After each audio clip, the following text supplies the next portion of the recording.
Israeli defence യമനിൽ attack തുടങ്ങി. അതായത് ഫുൾ ഫ്ലഡ്ജ് ആയിട്ടുള്ള അറ്റാക്കാണ് തുടങ്ങിയിരിക്കുന്നത്.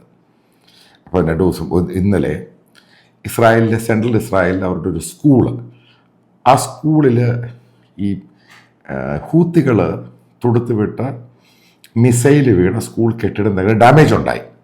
പക്ഷേ ആരും മരിച്ചില്ല. അതിനു മുമ്പ് സൈറൺ വന്ന് കുട്ടികളെല്ലാം ബങ്കറിലോട്ട് ഒളിച്ചു. അപ്പം അതിൻ്റെ ഒരു പ്രതികാരം എന്ന നിലയ്ക്ക്, അത് മാത്രമല്ല, കാരണം ഹമാസിനെ തീർത്തു, ഹിസ്ബുള്ളയെ തീർത്തു, ലെബനെ തീർത്തു, സിറിയയെ തീർത്തു. പഴയ വീഡിയോ ഞാൻ പറഞ്ഞ് നിങ്ങൾ കണ്ടാൽ നിങ്ങൾക്ക് മനസ്സിലാക്കാൻ സാധിക്കും. ഞാൻ പറഞ്ഞിരുന്നു അടുത്തത് യമനായിരിക്കും. കാരണം യമനെയും കൂടെ തീർത്ത് കഴിയുമ്പോൾ ഈ വെസ്റ്റ് ഏഷ്യ, മിഡിൽ ഈസ്റ്റ് ഏഷ്യയിലെ ഈ തീവ്രവാദികളെ മിലിഷ്യ ഗ്രൂപ്പിൻ്റെ പ്രശ്നങ്ങൾ ഏകദേശ ധാരണയിൽ അങ്ങ് ഒതുങ്ങും. അപ്പം എങ്ങനായിരിക്കും അവിടെ ഉണ്ടാകാൻ പോകുന്നത്? അപ്പോൾ അതിനെപ്പറ്റിയാണ് ഇതിൽ ഞാൻ പറയാൻ ഉദ്ദേശിക്കുന്നത്. അപ്പോൾ സിറിയയിൽ എന്താ ഉദ്ദേശിച്ചത്? അതായത് ഹിസ്ബുള്ളയെ അറ്റാക്ക് ചെയ്ത് കഴിഞ്ഞ ശേഷം, അതായത് ലെബനിലും അറ്റാക്ക് ചെയ്തു, അതേപോലെ തന്നെ സിറിയയിലും അറ്റാക്ക്, 2 രാജ്യത്തും കൂടെ കിടക്കുന്ന ഒരു ഇറാൻ സപ്പോർട്ടഡ് ആയിട്ടുള്ള മിലിഷ്യ ഗ്രൂപ്പാണ് ഹിസ്ബുള്ള എന്ന് പറയുന്നത് നിങ്ങൾക്കറിയാവുന്ന വസ്തുതയാണ്. അതേപോലെ തന്നെ ഇറാൻ സപ്പോർട്ട് ചെയ്യുന്ന മറ്റൊരു മിലീഷ്യ ഗ്രൂപ്പാണ്, ഷിയ മിലീഷ്യ ഗ്രൂപ്പാണ് ഈ ഹൂത്തികൾ. അപ്പോൾ അവരുമായിട്ട് ബന്ധപ്പെട്ട പല റിപ്പോർട്ട് നിങ്ങൾ വായിച്ചു കാണും. ഏകദേശം 5ഓളം വർഷം UAEയുടെ സൈന്യവും സൗദി അറേബ്യയുടെ സൈന്യവും ഈ ഹൂത്തികളെ ഒതുക്കുവാൻ വേണ്ടി അവിടെ പോയിട്ട് ഇവരുമായിട്ട് ഫൈറ്റ് ചെയ്ത് കാര്യമായ ഒരു പുരോഗതിയും ഉണ്ടായിട്ടില്ല. അപ്പം ഈ ഹൂത്തികളുമായിട്ടുള്ള അറ്റാക്ക് സമയത്ത് ഇവരെ, അതായത് ഇസ്രായേൽ തിരിച്ച് കൗണ്ടർ ചെയ്യുന്ന സമയത്ത് പല പത്രങ്ങളും റിപ്പോർട്ട് ചെയ്തു 5 വർഷം ഉദ്ദേശിച്ചിട്ട് പോലും ഈ 2 രാജ്യം അവരുടെ ഫോഴ്സ് ഉദ്ദേശിച്ചിട്ട് പോലും ഈ ഹൂത്തികളെ ഒതുക്കുവാൻ കഴിഞ്ഞില്ല. അതിനുശേഷവും ഹൂത്തികൾ സ്ഥിരമായിട്ട് സൗദി അറേബ്യയിലും UAEയിലും അവരുടെ പട്ടാളത്തിനും, അതേപോലെ ഓയിൽ ബ്ലോക്സ്, അവരുടെ എക്കണോമിക് ഫെസിലിറ്റിയെയും, അതേപോലെ തന്നെ ഷിപ്മെൻറ്റ്, ഓയിൽ കൊണ്ടുവന്ന് ഷിപ്പിനെയൊക്കെ അറ്റാക്ക് ചെയ്തു. തിരിച്ച് അടിക്കാനുള്ള ഈ കാലിബർ, മിലിറ്ററി കേപ്പബിലിറ്റി എന്ന് പറയുന്ന ഈ സൗദിക്കും UAEക്കും കാര്യമായിട്ടൊന്നുമില്ല. കാരണം അവർ വെപ്പൺസ് മേടിച്ച് വെച്ചിട്ടുണ്ട് എന്നല്ലാതെ എങ്ങനെ അത് ഉപയോഗിക്കുക, കാരണം മാൻ ബിഹൈൻഡ് ദ മിഷൻ എന്ന് പറഞ്ഞൊരു വലിയ സംഭവമാണ്. ഏറ്റവും കൂടുതൽ വലിയ വെപ്പൺസ് ഉണ്ടെങ്കിൽ തന്നെയും അതെങ്ങനെ എവിടെയൊക്കെ പല ഇൻ്റലിജൻസ് സംവിധാനത്തിലാണ് അതൊക്കെ ഉപയോഗിക്കുന്നത്. അതിൽ ഈ 2 രാജ്യങ്ങളും പരാജയപ്പെട്ടു. പിന്നീടാണ് അവസാനം അവരൊരു നിവൃത്തിയില്ലാതെ ഇറാനുമായിട്ട് ചർച്ചയ്ക്ക് പോയിട്ട് ഈ പ്രശ്നം മാറ്റിയെടുക്കുന്നത്. ഇതാണ് അതിൻ്റെ ഫൈനൽ ഔട്ട്പുട്ട് എന്ന് പറഞ്ഞ് ഈ 2 രാജ്യങ്ങൾ ഹൂത്തികളുമായിട്ട് ഇറാനുമായിട്ട് ഒരു സഖ്യത്തിലങ്ങ് പോയി. ഇവിടെയാണ് ഈ ഹൂത്തികൾ ഈ ഹമാസ് അറ്റാക്ക് ചെയ്ത സമയത്ത്, ഇസ്രായേലിനെ അറ്റാക്ക് ചെയ്ത സമയത്ത് അവർക്ക് പ്രോത്സാഹനമായിട്ട് ഇറാന് വേണ്ടി അവർ സ്ഥിരമായിട്ട് മിസൈലും റോക്കറ്റുകളും അയച്ചുകൊണ്ടിരിക്കുകയായിരുന്നു. പിന്നെ സൂയസ് കനാലിൻ്റെ ഇഷ്യൂ നിങ്ങൾക്കറിയാം. ഈജിപ്തിനെ സംബന്ധിച്ച്, കാരണം അവരുടെ കയ്യിലാണ് സൂയസ് കനാൽ, ഈജിപ്തിനെ സംബന്ധിച്ചിടത്തോളം അവർക്ക് ഈ പറയുന്ന പോലെ കേപ്പബിലിറ്റി ഒന്നുമില്ല. ഹൂത്തികൾ ഈ മിലിഷ്യ ഓർഗനൈസേഷനെ എങ്ങനെ തടഞ്ഞു നിർത്തണം? കാരണം സൂയസ് കനാലിന് പ്രൊട്ടക്ഷൻ കൊടുക്കാൻ പോലും അവർക്ക് പറ്റുന്നില്ല. കാരണം ഈജിപ്തിനെ കൊണ്ട് നോക്കുകയാണെങ്കിൽ അവർക്ക് ഏറ്റവും കൂടുതൽ റവന്യൂ ജനറേറ്റ് ചെയ്യുന്നത് സൂയസ് കനാലിൽ കൂടെ, കാരണം ഈ ഷിപ്മെൻറ്റ് പോകുന്നതിൻ്റെ പേരിൽ.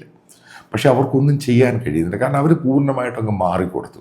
അവർ അമേരിക്കയോടാണ് റിക്വസ്റ്റ് ചെയ്യുന്നത്, ഈ പറയുന്ന പല ഷിപ്മെൻറ്റും വെസൽസിനുമൊക്കെ നിങ്ങൾ സെക്യൂരിറ്റി കൊടുക്കണം, ഞങ്ങളെ കൊണ്ട് സാധിക്കില്ല. അപ്പം ഇവിടെയാണ് നമ്മൾ മനസ്സിലാക്കേണ്ടത്, ഇസ്രായേൽ എൻട്രി ചെയ്തു യമനിലോട്ട്. അതാണ് ഇന്നലെ ഉണ്ടായ ഏറ്റവും വലിയ ഡെവലപ്മെൻ്റ് എന്ന് പറയുന്നത്.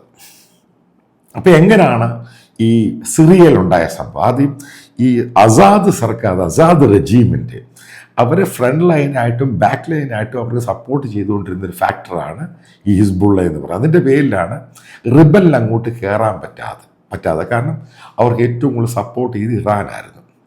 ഇവിടെ അതേപോലെ സംഭവമാണ്. ഇപ്പം യമൻ എന്ന് പറഞ്ഞൊരു പാവ സർക്കാർ, അവർക്ക് ഇവിടെ ഒന്നും ചെയ്യാൻ പറ്റത്തൊന്നുമില്ല. അപ്പം നമ്മൾ മനസ്സിലാക്കേണ്ടതാണ്, ഈ ഹൂത്തികളുടെ കസ്റ്റഡിയിൽ തന്നെയാണ് ഒരു മലയാളിയായ പെൺകുട്ടി അവിടെ ജയിലിൽ കിടക്കുന്നത്. ആലോചിച്ച് നോക്കണം. അതായത് ഞാൻ ഈ പറയുന്നൊരു പ്രഡിക്ഷൻ നിങ്ങൾ അതിൻ്റെ രീതിയിൽ കണക്കാക്കിക്കണം. അതായത് ഇസ്രായേൽ അവിടെ ഇടപെട്ടു. ഒരു 15 ദിവസം കഴിയുമ്പോൾ അവിടെ പാവ സർക്കാരും കുറച്ച് ആൾക്കാരും കുറച്ച് സുന്നി റിബൽ സൈന്യങ്ങളൊക്കെ അവിടെ ഉണ്ട്. ഈ 15 ദിവസം കഴിയുമ്പോൾ അവരിത് കയറി ഹൂത്തികളെ അവിടെ അടിച്ചു. കാരണം ഇസ്രായേൽ ശക്തമായ രീതിയിൽ അവനെ നടുപൊടിച്ചങ്ങ് വിടും. കാരണം ഇവർക്ക് ഒത്തിരി ആളുകളുണ്ട് ഹൂത്തിക്ക്. കാരണം ഇവൻ്റെ വെപ്പൺസ് എന്ന് പറഞ്ഞാൽ ഈ ഇറാൻ കൊടുക്കുന്ന വെപ്പൺ നേരെ ചൊവ്വ ഉപയോഗിക്കാനൊന്നും അറിയത്തില്ല. കാരണം ഈ സ്റ്റെൽത്ത് പവറുള്ള സാധനമൊന്നുമില്ല ഇവർക്ക്. ഇങ്ങനെ വിട്ടുകൊണ്ടിരിക്കും, അതെവിടെയെങ്കിലും കൊണ്ടാൽ കൊണ്ട്, ചിലതൊക്കെ കൊള്ളും ചിലതൊക്കെ കൊള്ളത്തില്ല, ഈ രീതിയിലാണ് ഇത് പോകുന്നത്. അപ്പം ഇവിടെയാണ് ഈ ഹിസ്ബുള്ളയുടെ അത്രയൊന്നുമില്ല, ഹൂത്തികൾ ഒരു ഷിയ മിലിറ്റന്റ് ഗ്രൂപ്പാണ്. അപ്പം ഇവർ അറ്റാക്ക് ഇസ്രായേൽ ഒരു 10-15 ദിവസം, ഇപ്പോൾ അറ്റാക്ക് അടക്കം ഒരു 10-15 ദിവസം കഴിയുമ്പോൾ, അതായത് ഈ ഹൂത്തികളുടെ വെടി അങ്ങ് തീർക്കും. പിന്നീടുണ്ടാകാൻ പോകുന്ന നേരെ റിവേഴ്സ്. എന്താണ് സിറിയയിൽ സംഭവിച്ചത്? അവിടുത്തെ ഈ പാവ സർക്കാർ, അവിടുത്തെ കുറച്ച് സുന്നി റിബൽ ഗ്രൂപ്പ്സ് ഉണ്ട്, അവർ കയറി ഇവന്മാരെ ഓടിക്കും. അതോടുകൂടി ഈ യമൻ എന്ന് പറഞ്ഞ രാജ്യം രണ്ടായിട്ടങ്ങ് പിളരും. കാരണം ഹൂത്തികളുടെ കയ്യിൽ നിൽക്കുന്നത്, കാരണം ഹൂത്തികളുടെ വെടിയങ്ങ് തീർക്കും. കാരണം ആദ്യമായിട്ട് അവർ ചെയ്തത്, ഇസ്രായേൽ ചെയ്ത് 3 പോർട്ടുകളുണ്ട്, പ്രധാനപ്പെട്ട പോർട്ടുകൾ യമനിൽ. അപ്പം ഇതുവഴിയാണ് ഇറാൻ അവർക്ക് വെപ്പൺസ് സപ്ലൈ ചെയ്തുകൊണ്ടിരുന്നത്. അപ്പോൾ ആദ്യം ഈ പോർട്ടുകൾ അങ്ങ് നശിപ്പിച്ചു. അതിനുശേഷം ചിലയിടത്ത് അവർ, കാരണം ഒരു പത്രം ഗാർഡിയൻ എന്ന് പറഞ്ഞ പത്രം റിപ്പോർട്ട് ചെയ്യുന്നത്, ഈ യമനിൻ്റെ മുകളിൽ കൂടി പരന്തുപോലെ 100 കണക്കിന് ഡ്രോൺസ് പറക്കുകയാണ് ഇസ്രായേലിൽ. കാരണം എവിടെയാണ് ലക്ഷ്യം ഇടേണ്ട, ബോംബ് ചെയ്യേണ്ടത് കണ്ടുപിടിക്കാൻ വേണ്ടി. അപ്പം അത്രമാത്രം ഇൻ്റലിജൻസ്, എയർ ഇൻ്റലിജൻസും ഗ്രൗണ്ട് ഇൻ്റലിജൻസോടു കൂടിയാണ് ഇസ്രായേലിൻ്റെ അടുത്ത വാർഫെയർ, എയർ വാർഫെയർ നമുക്ക് കാണാൻ പോകുന്നത്. എങ്ങനെയായിരിക്കും മൂന്നാമതൊരു രാജ്യം, അതായത് ലെബനൻ കഴിഞ്ഞു, സിറിയ കഴിഞ്ഞു, ഇറാൻ കഴിഞ്ഞു, അതായത് 4ാമത്തെ രാജ്യം, 4 രാജ്യങ്ങളോട് ഒരേപോലെ ഫൈറ്റ് ചെയ്തു ഒരു ചെറിയ രാജ്യം. അതാണ് നമ്മൾ യമനിൽ കാണാൻ പോകുന്നത്. അവസാനത്തെ ലാപ്പാണ് യമനിൽ ഉണ്ടാകുക. കാരണം ഇറാൻ തീർന്നു.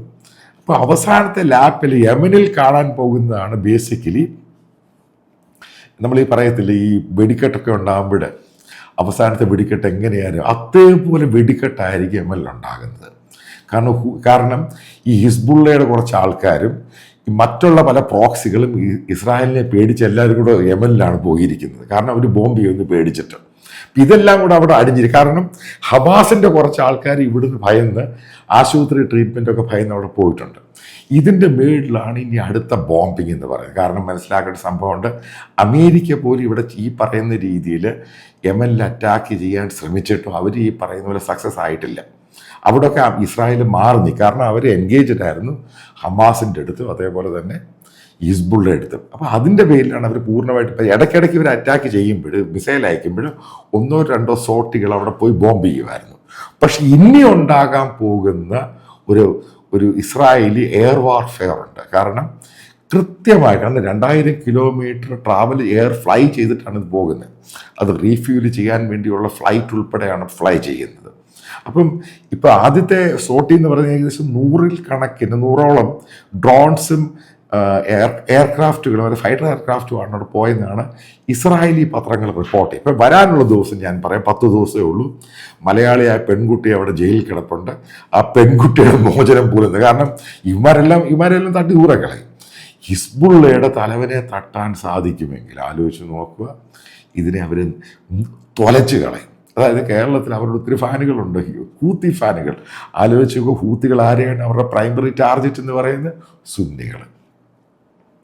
അതിൻ്റെ പേരിൽ രൂപം കൊണ്ട സംഭവമാണ് ഹൂത്തി എന്ന് പറയുന്നത്. അവരാരെയാണ് ചെയ്തത്? മലയാളികൾ കൂടുതൽ ജോലി ചെയ്യുന്ന, കേരളത്തിലെ മുസ്ലിങ്ങൾ കൂടുതൽ ജോലി ചെയ്യുന്ന സൗദി അറേബ്യയും UAE ഇതേപോലെ വളരെ മൃഗീയമായിട്ടാണ് ഇവർ അറ്റാക്ക് ചെയ്തത്. ഇന്ന് ഈ 2 രാജ്യങ്ങൾ അവരുടെ കണക്ക് പുറത്തു വിട്ടിട്ടില്ല. എത്ര സൈനികരാണ് ഈ യമനിൽ അവരുടെ കൊല്ലപ്പെട്ടത്, കാരണം പറയാൻ പോലും അവർക്ക് പേടി. അതേ രീതിയിലുള്ള കാഷ്വാലിറ്റിയാണ് ഈ 2 രാജ്യത്തിനുണ്ട്. എന്നിട്ടും കേരളത്തിലെ തീവ്രമായി ചിന്തിക്കുന്നവർ പെട്ടെന്ന് ഹൂത്തികളുടെ സപ്പോർട്ടായി മാറി. അതായത് കോഴിക്കോടുള്ള സാറ്റലൈറ്റ് ചാനൽ, ചില യൂട്യൂബ് ചാനലുകൾ. ഇനി നിങ്ങൾ കാണാൻ പോകുന്നത് യമനിൽ നടക്കുന്ന പൊടിപൂരമായിരിക്കും. എങ്ങനെയാണ് അവിടുത്തെ പൂരം നടക്കുന്നത്, ഏത് രീതിയിലായിരിക്കും യമൻ എന്ന് പറഞ്ഞ രാജ്യത്തെ 2-3 പീസാക്കി അങ്ങ് മാറ്റും. അവിടെയും ഉറപ്പായിട്ടും വരാൻ പോകുന്ന ദിവസങ്ങളിൽ ഇസ്രായേൽ അവിടെ ബേസ് ഉണ്ടാകും. കാരണം ഇവിടെ അവിടെയുള്ള അവിടുത്തെ പാവ ഗവൺമെൻറ്റിന് അവിടെ ഇസ്രായേൽ എന്ന് പറഞ്ഞൊരു ഫോഴ്സിൻ്റെ ബേസ് ഉണ്ടെങ്കിൽ ഫർദർ അവിടെ ഭരിക്കാൻ പറ്റുകയുള്ളൂ. കാരണം ഇസ്രായേൽ അവിടെ ഒരു ബേസ് ഉണ്ടെങ്കിൽ നല്ല, കാരണം എന്നാൽ മാത്രമേ സൂയസ് കനാലിൻ്റെ പ്രശ്നങ്ങളും വളരെ സങ്കീർണമായ പ്രശ്നമാണ്. കാരണം അവർക്ക് ഇസ്രായേലിനെ കൊണ്ട് മാത്രമേ അത് തടയാൻ പറ്റത്തുള്ളൂ. കാരണം ഈജിപ്തിനും താല്പര്യമുണ്ട്. കാരണം അവിടെ ബേസ് വന്നു കഴിഞ്ഞാൽ ഒരു കാര്യം ഉറപ്പ്, ഇസ്രായേൽ എന്ന് പറഞ്ഞ രാജ്യം ഓരോ ദിവസവും കഴിയുമ്പം അതിൻ്റെ എക്സ്പാൻഷൻ നോക്ക്. ഒക്ടോബർ 7 ശേഷം എവിടൊക്കെയാണ് ഇത് എക്സ്പാൻഡ് ചെയ്യുന്നത്, അതായത് സൂപ്പർ ഡൂപ്പർ പവർ ആകാൻ പോവുകയെന്ന് ഞാൻ ഒക്ടോബർ 7 ശേഷം പറഞ്ഞു. അതിൻ്റെ പൂർത്തീകരണമായിരിക്കും യമനിൽ ഉണ്ടാകാൻ പോകുന്നത്.